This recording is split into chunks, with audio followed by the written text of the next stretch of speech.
unzip it. It's Jessica stuff. This is Will Sanders, and in this clip, he's speaking to Griffin, Georgia investigators about a bag. Not just any bag, but a bag that belonged to Jessica Boynton and was stuffed full of dozens of her personal items. But what makes this bag so important is the events preceding to its disappearance. Let's go back in time to about 2015. Jessica Boynton, then Jessica Lester, and Matthew Boynton began dating when they were teenagers and still in high school in Georgia. Matthew was well known, involved in sports, and the grandson of the county sheriff. Jessica's youth was much less glamorous. She was abandoned at the age of 3 and raised by her grandparents. Jessica fell in love quickly, seeing Matthew as her savior from an otherwise tragic life, and Matthew was quick to take advantage of the situation. Jessica became pregnant at just 16 years old, and with her grandparents' blessing, Matthew and Jessica moved into an apartment. Almost as soon as the ink dried on their new apartment lease, Matthew shifted from being a dream come true to a real-life nightmare. He became overbearing and controlling, cutting off her contact with her family. He would have sole access to all credit and debit cards, and would even take the keys to their truck while working in a patrol vehicle. Jessica was a prisoner in her own home, and seeking to regain some control over her life, Jessica had an affair which resulted in another pregnancy. Matt would, uncharacteristically, raise the child as his own, and they would even get married only some months later. Much more characteristically, Matthew began his own affair less than 6 months after getting married, which Matthew made no attempt at hiding. The relationship would disintegrate quickly, and Jessica would ask Matthew for a divorce. Sometime later, the couple got into an argument at a nearby Walmart and returned home. About 30 minutes later, gunshots were heard. A neighbor went to the window where she saw Matthew quickly get in his truck and leave the house. Matthew met with another officer at a local Waffle House, and during that time he received a message from Jessica where she seemingly told Matthew her intent to end her own life.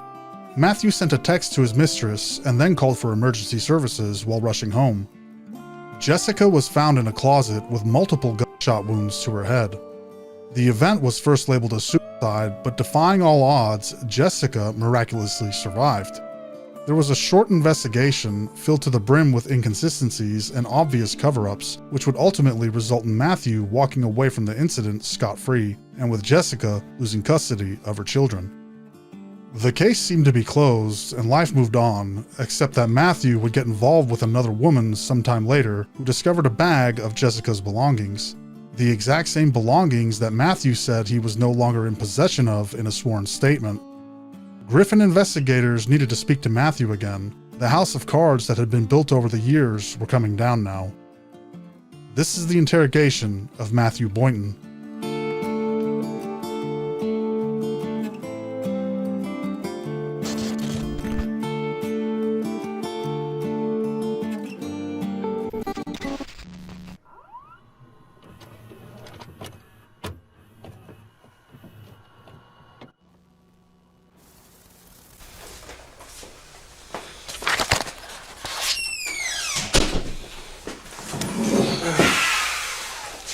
I'm just going to start off by letting you know that I am not conducting an internal investigation on you. Okay? So Garrity is not implied. Okay, I want you to understand that. All right. Okay. All right. Garrity does not apply to this incident. Okay. Can you fully explain what that? I understand part of it. Just. She's going to read you Miranda. Okay. So I just want to let you know that I'm not conducting. I know I do IAs, but this is not an IA. This is in reference to a criminal investigation. Okay. Okay.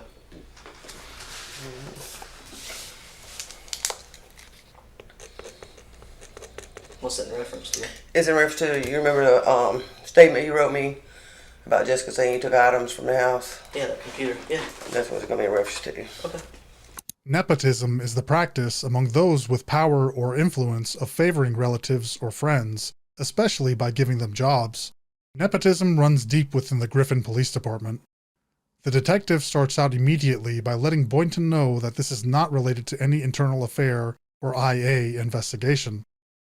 As we will see, Griffin police are fast to protect their own, and sometimes even at the cost of a thorough investigation. Remember, Boynton is the grandson of the sheriff. The ethics of this interrogation should be immediately called into question, but simultaneously should be of no surprise to any outsider. If you want to talk to us, just sign right there.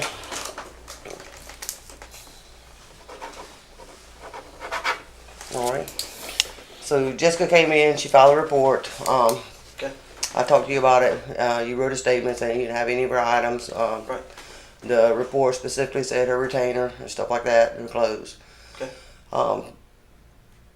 Do you know anything about where her clothes or retainer might have been? Like I told her before, the only thing that we might have had would have been in that white trailer, and my stepdad has not mentioned anything else being in there.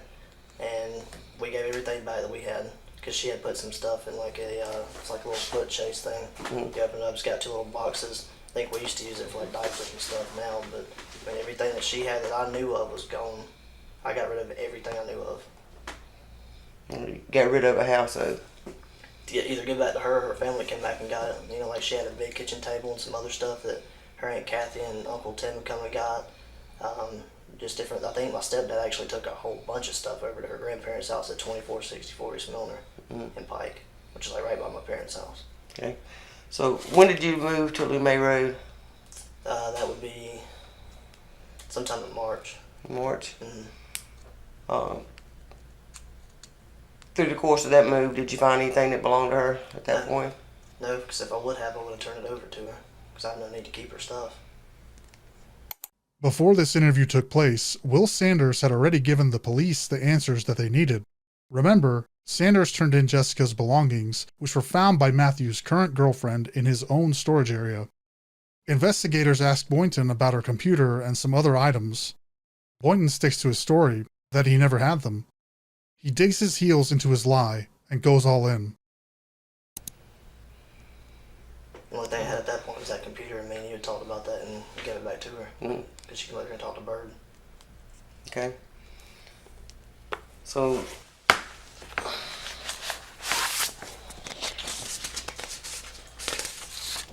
do you recognize that bag? Yes, that bag that Jessica let me use to put all my gym stuff in when we used to be together. Okay. So when's the last time you saw that bag? It's been a long time. Like I said, when I used to work out at, there's 2 gyms in Thomaston. I don't remember the name of it. I used that one, and I had a gray Nike bag I used to work out in. So I interchanged my stuff like protein drinks, powder shakes like pre-workout, workout shorts, pants, shoes, whatever. I'd put it in that bag or my Nike bag. Matthew confirms that, yes, the bag is familiar to him. He references it as something that Jessica used and may have been used as a gym bag, but he hasn't known of its whereabouts in a long time. It could have been in a storage shed, he says, obviously still unaware that his lies that he's propped up over the years have been dismantled well before this interview began. Take note that Matthew's demeanor has not wavered since the beginning. He has remained with his arms in front of him, relaxed, with his fingers intertwined. Soon we will see a drastic shift in his posture as he realizes that he's been caught not just in a lie, but a lie that will completely change his life. So when's the last time you saw that bag? I mean, it's been a while. I don't know an exact date. I don't know. I think my stepdad, he had it in the white trailer, and that's been a while. And he brought it, but I haven't been through it or anything. He put it in my storage thing in my house, which is like when you pull in the driveway. It's a little storage thing on the right. You open the door and it's got all my stuff in there. I had to clean some of it out recently. That was tossed in there, but I mean, it's in there with a bunch of my stuff, like a brown tub I used to keep in my old patrol car with gym stuff in it and work stuff. Would that be the utility room or carport room at your new house? Yeah, that's where I keep I keep stuff in that, and I keep stuff in like what's considered the office in like the back of my house. I just tossed it in there for the rest of my gym. But it's just an old gym bag.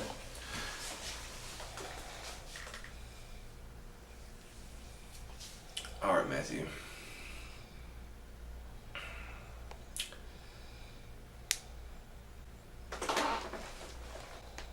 Look, let me see the phone.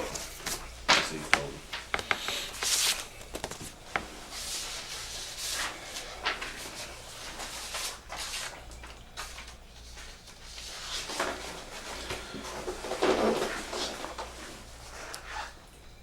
Known you a long time.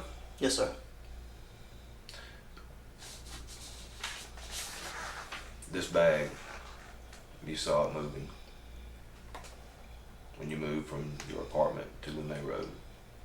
I didn't know. And your stepdad and Wendell saw it, and another female saw it. All right, Okay. at the house and the apartments, yes or no?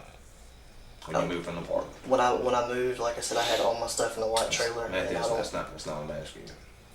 When y'all were in the process of moving, and you moved into the house that you're at now, your residence, did you or did you not see this bag? yes, sir. It was in my storage room in the garage. All right. Now, why would I be holding a picture of this bag? I guess because Jessica brought it into you. Why would Jessica have it if you had it at your house? I don't know. I guess somebody got it from my garage or my shed. Who would have gotten it? There's a couple of people. I don't Okay. know All right. exactly who. Detective Hayes is having a difficult time confronting Boynton about the facts at hand. He is reluctant to tell Boynton that he knows his story isn't true, but his obvious frustration with the matter gives Boynton a clue that his story isn't carrying the weight that he needs it to. Hayes gives Boynton another chance to tell the truth. If he's seen the bag in his new house, which Boynton confirms, yes, it was in the white trailer. They ask how it could have came back up, how someone could have gotten to it to either place it or take it, and Boynton resorts to an excuse that law enforcement is no stranger to. Someone else must have done it. Okay. They didn't like- And inside that bag, there were numerous contents inside of it. And one of those is this right here. You know what this is? It's like Jessica's old retainer thing that she had when we were together. Right. The bag was completely filled with female clothes. And this is one photo of it. That's not yours, No, not. all right? No, sir. Okay. That's not yours, No, sir. right? Yes, sir. Okay. Who does that belong to? This got Jessica's name on it, so it'd be Jessica's retainer thing. If it was in this right here, where would that have been at? I had all of her stuff in it. What would it have been at? It would have been in my garage thing, like I said, Which is where? which is at my house. Which is at your house. Yes, sir. Did you buy that for Jessica? I don't recall. I don't think I did. Because she I had think her grandparents did. retainers before she met you, right? Before y'all got married, right? I believe so. So that would make it whose property? Hers. Not yours, right? Right. Yes, sir. Whose bag is that? Jessica's. And the contents in the bag? And it's got all her stuff in it. So why would you not have brought that to us when you saw the bag at moving? Sarge, I promise I've not been through that bag. The last time I used that Matthew, I bag was for the didn't gym. ask you that, Matthew. Listen to me, buddy. I, Whose bag is this? I understand what you're saying. It's Jessica's, and I should have brought it up here. You know, Next all things, and I don't know anything about your other issue, but all the things involved in reference to this case, all the going around, the statement that you wrote, where's the statement at? The statement that you wrote. The same statement. I didn't read this. I don't know what the statement said. What did it say? It's just very brief. I gave Jessica her property like I gave her a computer and everything. Right. Yes, sir. Whose is this bag? It's Jessica's.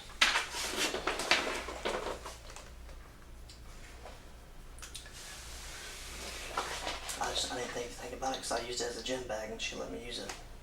I understand what you're saying.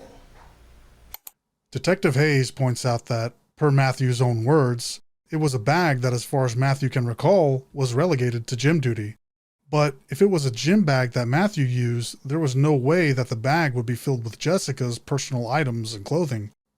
Boynton's demeanor shifts, from fingers intertwined in front of him, a stature of certainty and authority, to lowering his hands towards his legs. This is indicative of lowering his defenses, or more specifically in this case, his immediate defenses being overpowered. Boynton knows that he's in trouble. Big trouble. But is hoping something or someone can still keep this under wraps. Matthew, a police officer. Yes, sir. I understand. You're a police officer, Matthew. You know we are held to a higher standard than anybody else. I understand. You know, people don't expect us to make mistakes, and they don't realize we're human. I understand that. You Yes, sir. understand that. Should have been smarter about it.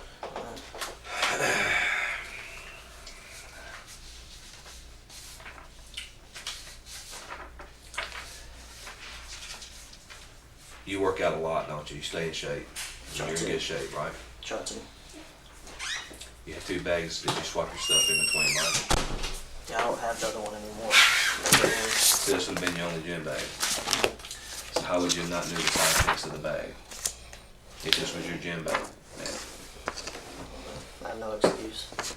Like you said, I should have thought about it and brought it up here. That's like having 2 cars. Yes, sir. If you use 2 cars and you get in the other one and it's out of gas, do you not know it's out of gas? You're right. Because you use 2 cars, right? Yes, sir. If you were using this, being slap full, when I say it was slap full, I mean it was, I want to say, just a guesstimate, probably 30 or 40 articles of clothing in it. You would have known. I mean, it almost looked like when whoever packed this bag had packed this bag to move. Yes, sir.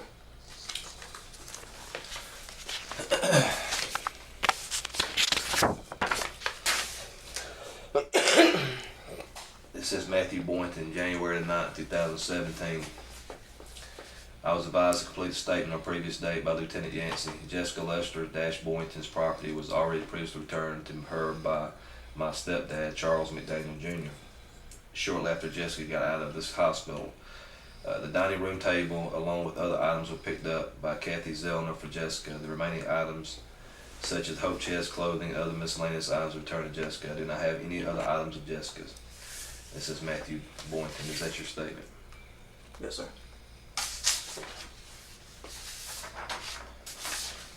Who's that, Matthew? That's Jessica's bag. Jessica's retainer. You understand you didn't buy that. I understand. That does not make it community property. I understand. That makes it her property Yes, sir. that you're in possession of. Yes, sir. I understand.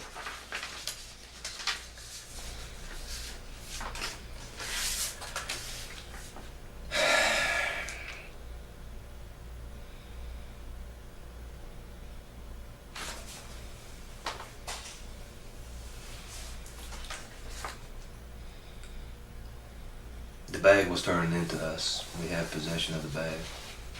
Yes, sir. We have evidence that says it came out of your storage room. Is that true? Yes, sir. Is there anything you'd like to say? No, sir. Like I said, I was just done with my part script. Do you believe that statement to be accurate and true? Not now. Did you believe it then? No, sir. Detective Hayes is in a position that's even worse than before. He now has to deal with Boynton as not only a suspect, but a suspect who is a uniformed officer, who is most likely guilty of a crime, who has unwaveringly lied to the police, and who is the grandson of the sheriff. Detective Hayes knows that regardless of the outcome now, his career has most likely been jeopardized. Matthew Boynton's actions have now seemingly directly affected Detective Hayes. Boynton admits for the first time the origins of the bag, that it came from his storage room.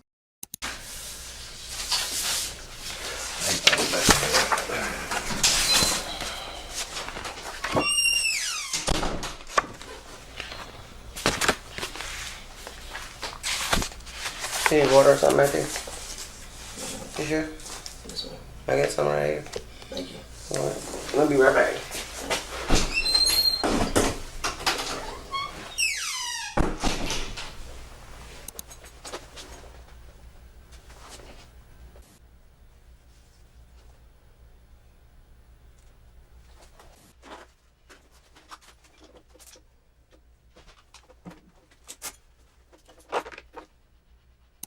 While Detective Hayes is smoking a cigarette and pondering the predicament everyone is now in, Boynton begins to remove his gear, seemingly knowing that the end result would be his termination as a Griffin police officer.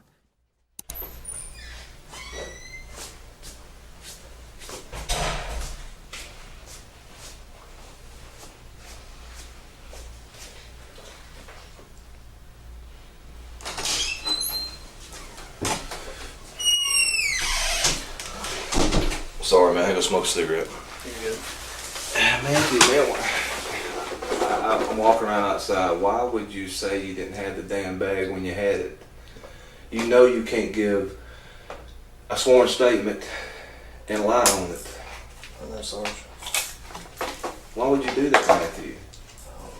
It was a bag, man. It wasn't. It's not like it was. Talk to me, man. I mean, help me understand. Sarge, I swear, I know it's hard to believe, but I didn't think about that bag. Otherwise, I wouldn't have wrote. I said, hold on, LT. I got something. Let me go get it. I swear, I wouldn't have done that because I've got 2 kids, 3 and 1. I wouldn't jeopardize that over a bag. I'm telling you, Sarge, if I would have thought about it then, I would have said something. But you knew you had the bag. Did you not know you had the bag? I'm sorry, mine's right. I fucked up. I know I didn't. I should have turned it in, but not only because I'm a cop, because I should have, because it was Jessica. Even if she let me use it, It was the right thing to do, man. I'm clear. Yes, sir.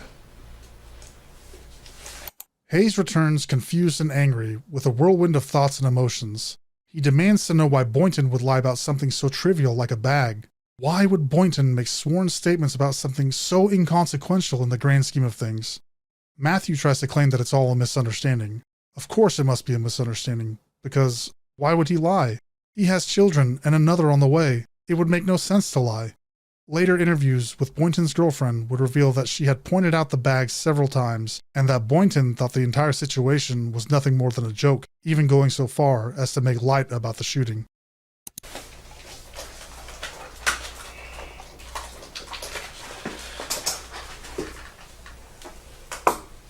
If I would have thought about it then, I wouldn't have messed up and been in this position because of my kids. But why didn't you turn the bag in when you damn moved? I don't know what Because I was thinking. I don't know what I was thinking then. Did you think you was gonna get in trouble if you turned it in late?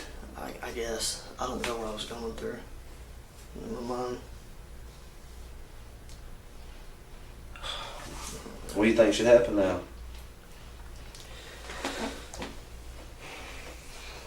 I know that's probably gonna happen. No, that's not what I asked you. So what do you think should happen?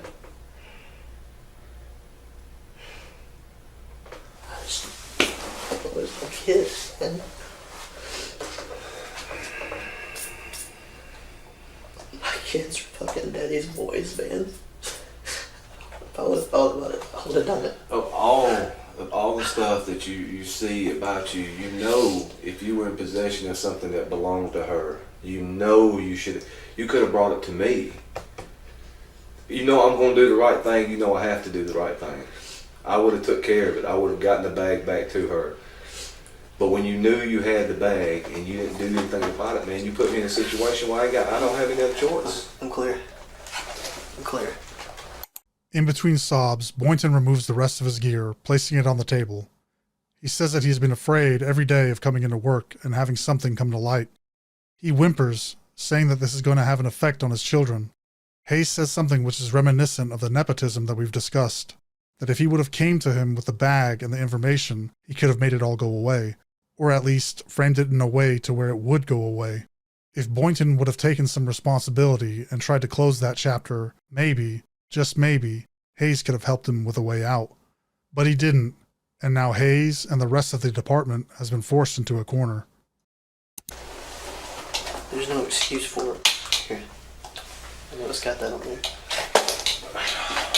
I know. It's so hard, like, working. I love working here. I know you do. And I asked you, I was so scared to come to work every day.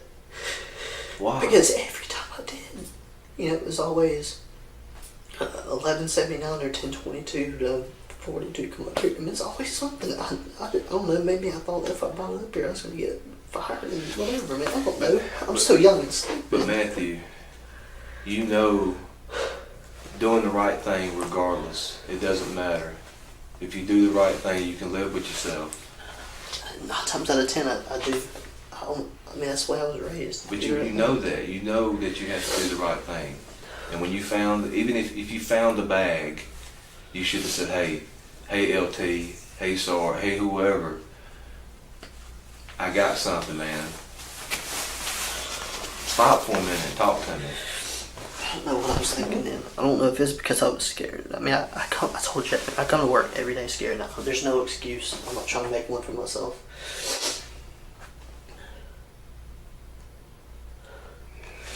I know I'm obviously not employed anymore. It's just like, the only thing I can think about now is my kids, man. 'Cause my kids, I'm daddy's boys. You know, the baby especially.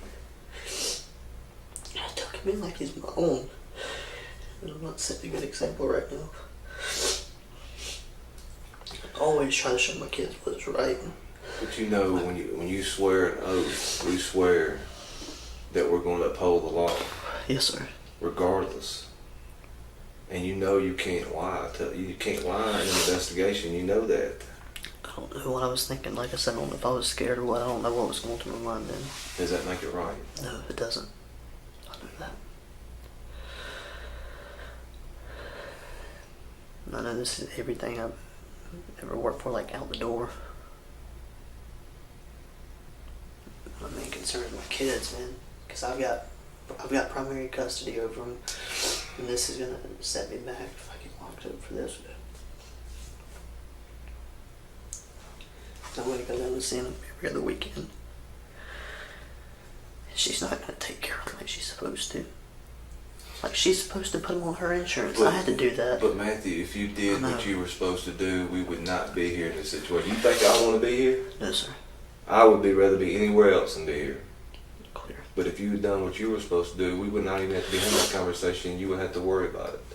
Yes, sir. But you know that we have to do the right thing. We have to do what people pay us to do. You know that. You know that, especially with me and Lieutenant Yancey. You've known us a long time. Yeah.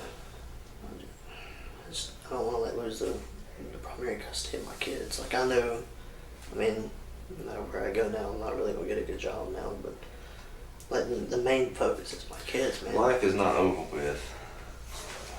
Everything happens for a reason. Just hang tight, okay?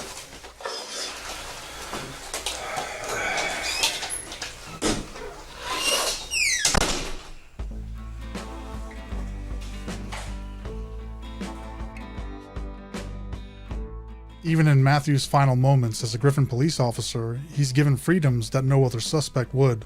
Handling his gear, checking his phone. Even though Boynton has accepted that his career with the department is effectively over, the preferential treatment he received and still receives is glaring. Matthew Boynton would walk free on the attempted murder of Jessica Boynton due to the mishandling of the case by the Griffin Police Department, and the seemingly trivial win over getting her belongings back and Matthew destroying his career would be all that Jessica would get. After Jessica's recovery, she lost custody of her children. Any evidence supporting the idea that she was a victim was either dismissed or not allowed to be heard. Nepotism, yet again, is the most likely reason behind the truly unjust outcome that Jessica faced. It is almost guaranteed that this was a result of the close ties between Matthew's grandfather, the county sheriff, and the presiding judge. Matthew would claim that he was afraid that Jessica would harm the children and herself, and even though a full psychological examination contradicted this, Jessica was only allowed to see her children for 4 hours a week under the supervision of an armed police officer. Following the aftermath of the events in this video, Matthew Boynton faced 2 felonies, making false statements and violating his oath of office. Shocking to almost nobody, Matthew would not be indicted on either of these charges and was hired in a nearby city just 4 months later. In the summer of 2018, their oldest son said that Matthew was hurting him, to which Jessica responded by informing Child Protective Services. After a year of investigating and examinations by child psychologists, it was advised that the boys have no further contact with their father, Matthew Boynton. As of the time of recording, Jessica still has sole custody of the children and continues to move on with her life, putting the past behind her as best as she can. Matthew will likely never go to trial for the attempted murder of Jessica, and remains an armed police officer to this day.